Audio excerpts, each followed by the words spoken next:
a lot of guys grab the wrist like this, and what happens, they try to jerk it out. Okay, but what can happen here, this can be really hard.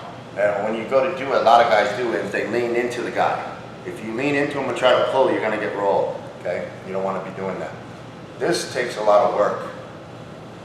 I'm going to use his anatomy against him, all right? And what I'm going to do is I'm going to switch and get my grip here. So this right here, all I have to do is straighten, and he's going to go down. And when I have this grip like this, and he tries to sit up, he can't sit up because of his anatomy of his arm. If I have this, he can sit up, and then he's going to constantly attack me. He's going to constantly be in play. So how you grab the wrist and pin it down is basically based on how much he's going to fight and how much energy you're going to use. Okay? The other part to this is understanding the difference between a wizard and an overhook. Okay? The whizzing power, wizard is like wizarding down. I'm trying to pressure down. Okay? An overhook is pulling up. That's an overhook. Okay?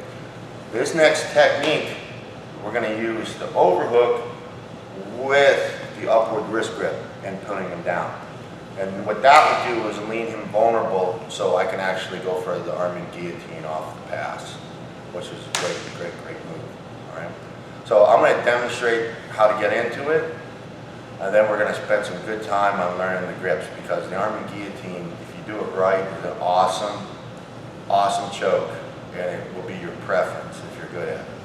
But most people, they blunder on where to pay attention to it, and they get themselves in hot water. And I don't want you to be one of those people. Okay? All right. So, once again, he's in half guard, and I'm on top. He gets his underhook. Yay for him. Now, instead of hacking for the wizard, I'm going to focus on my balance. I don't want to be too close for him, so I'm going to kind of get up high with my overhook, and I'm going to hit him up, and I'm going to lower my base. So I lower my base. Now what I'm going to do is I grab his wrist, and I'm going to dive my head down. So I'm going to go here and drive my head into his head.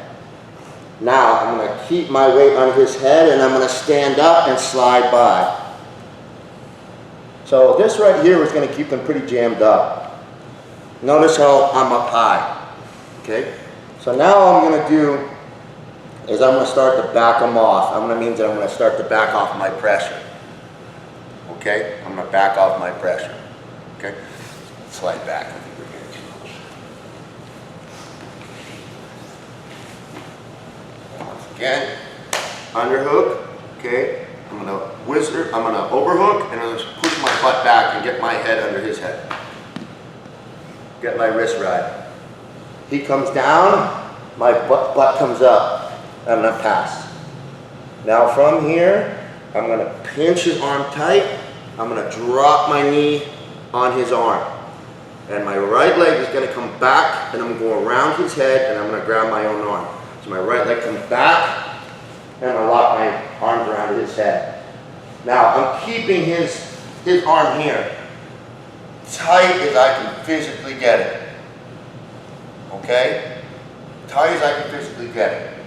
And then I'm going to clock and pull him up into my arm and guillotine. And then we're going to break down more details on how to do this right, how to get your grip right. So I'm here, I lock my grip, and I'm going to start moving my leg backwards and pulling him up. He keeps coming, and get my tap. Okay? All right. Let's just talk right now about the overhook. Okay? The arm and guillotine, I always like this teaching tool. You gotta visualize this as you're seeing it. Okay? If you have an arm and guillotine, that means you have an arm lassoed around my head and arm. The choke goes from armpit to the neck. So if my arm, if you're choking me and my arm is down, that bar is going here. So if I turn my head, that's your choke. That's not a choke. It's like cranky feeling. You keep this arm high, Now that bar goes right across my neck into my armpit. That's like level. That's like there. That's what you need to have. Okay? And you need to exaggerate it if you want it down every time. And which means you need to pull on that arm up. Okay? So how I do this is the inside of my elbow, that little elbow knot, I reach, when I do my overhook, I pinch that. I pinch it hard against his arm. Okay, so when I drill this on guys, I have him lock the overhook and I pinch this and I have them just kind of move. Okay, I'm dragging him. Just from that, I'm dragging him. When we do our finish, I focus more on squeezing this than I do on squeezing his neck. Because as long as his arm is up, he's going to choke. If his arm starts to come down, he's not going to choke. And if it gets down to your legs, he's going to pass you. All right, then you just got passed. It was worth nothing. So you've got to stay tight. All right? Now, getting into the grip. Most people like a good basic grip. This is good. Your grip normally will be if your hand is grabbing his chin and your thumb is on the base just underneath his Adam's apple, okay, or the center of his throat. So when you lock your hands are going to be here like this. Now, to do this properly, everything will be based on how hard you squeeze his head, okay? So just like I'm squeezing the arm tight, when I go around his head, I gotta pinch his head. That will help me to control his head and force it into the choke. If you're just like this and your elbow's away, you gave him so much room to survive and turn his head and try to survive and get and lift the choke. You gotta pinch both elbows. So I'm pinching here, and I grab my hands like now, pinching here. So elbows tight, okay?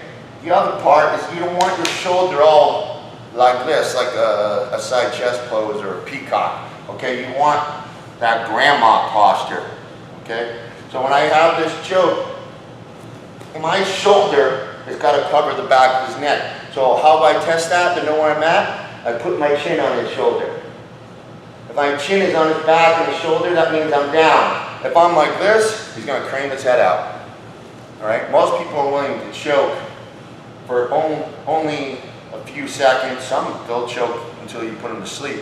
So in that time period, they're fighting their butt off to get out. So you can't give any space, especially when you're falling back and giving up position for a finish. So here and here, okay, that's your choke grip.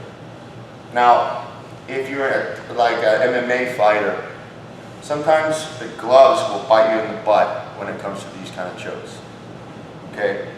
My suggestion is go to an S grip, which is really funky, really funky, okay?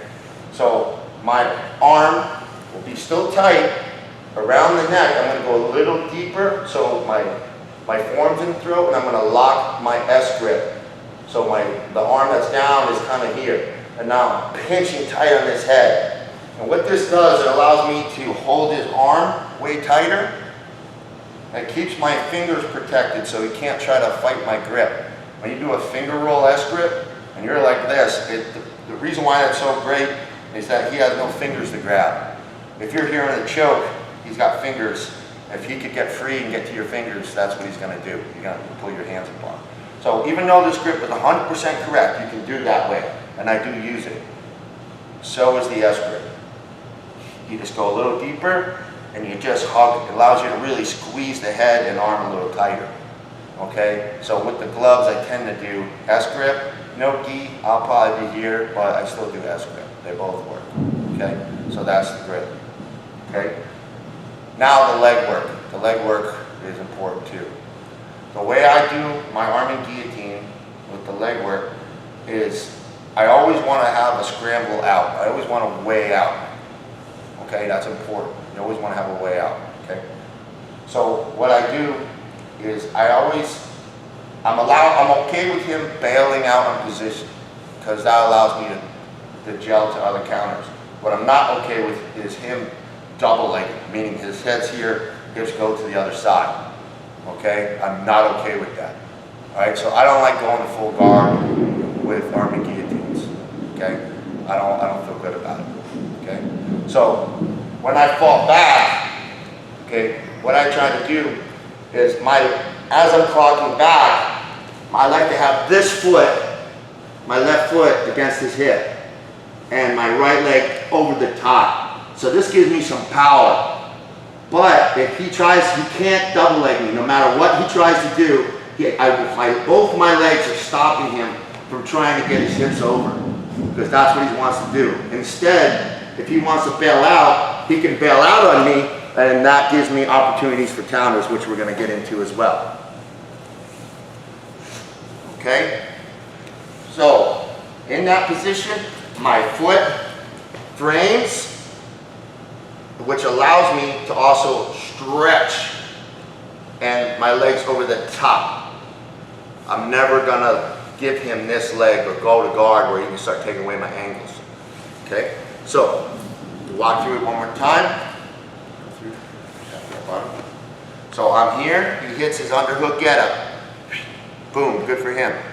I go overhook and I drop my butt and fight for a head position, and I'm gonna look for my wrist. So get head position, wrist. As soon as he hits the ground, I drive into his head and I slide by. Now from here, drop my knee on. All that does is slow down his ability to get up. He's still gonna get up, but he's not gonna be moving fast. Now I pinch his arm, and I step back, and I lock my grip. I'm gonna keep circling as he comes up and block. Okay, you can actually see my hands. That's how much I stretch him.